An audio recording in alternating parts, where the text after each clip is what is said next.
জানেন নাকি আপনারা? মাঠ ঘাট নদী বন্দর টেম্পু স্ট্যান্ড সব জায়গায় লুট করতে চায়, সব জায়গায় ওরা দখল করতে চায়। লুটপাট আর দখল করতে করতে কোনো কিছু আর ছাড় দিতে চায় না।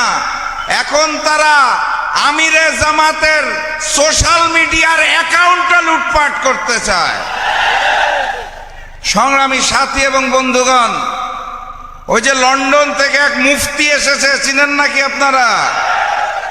আসার পরে বলেছিল কি জানি, আই হ্যাভ আ প্ল্যান।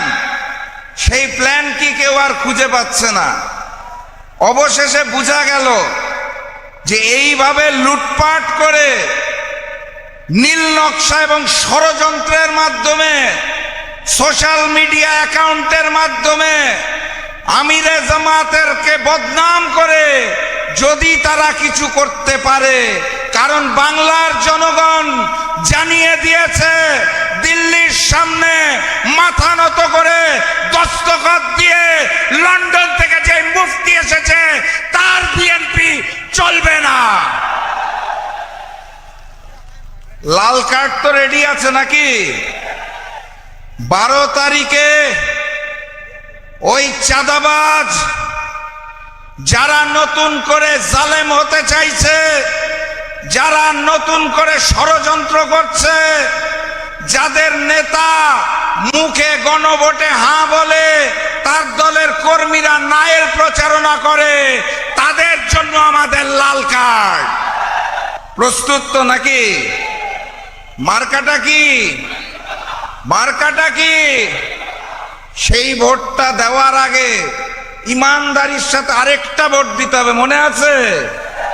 গণভোটে গণভোটে গণভোটে ইমানদারির সাথে 2টা ভোট প্রদান করতে হবে।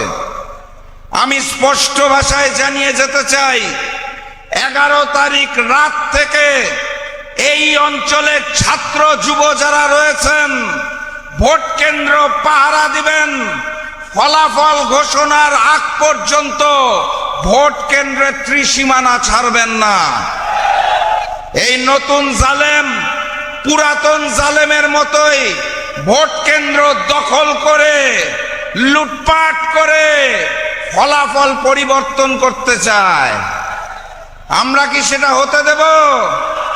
তিতুমিরের বাঁশের কেল্লার মতো প্রয়োজনে হাতে একটা করে বাঁশ রাখবেন, ফলাফল ঘোষণার আগ পর্যন্ত মাঠ ছাড়বেন না। ওই আকাশে কালো মেঘ যারা সৃষ্টি করতে যাচ্ছে, ভারতের অনুমতি নিয়ে যারা নতুন করে বাংলাদেশে রাজনীতি করতে যাচ্ছে, তাদেরকে স্পষ্ট ভাষায় জানিয়ে দিবেন, বাংলার মাটিতে ভারতীয় আধিপত্যবাদ আর চলবে না। তাহলে স্লোগান নিয়ে বিদায় দেই। আজকে আরো অনেকগুলা প্রোগ্রাম আমার। স্লোগানটা মনে আছে?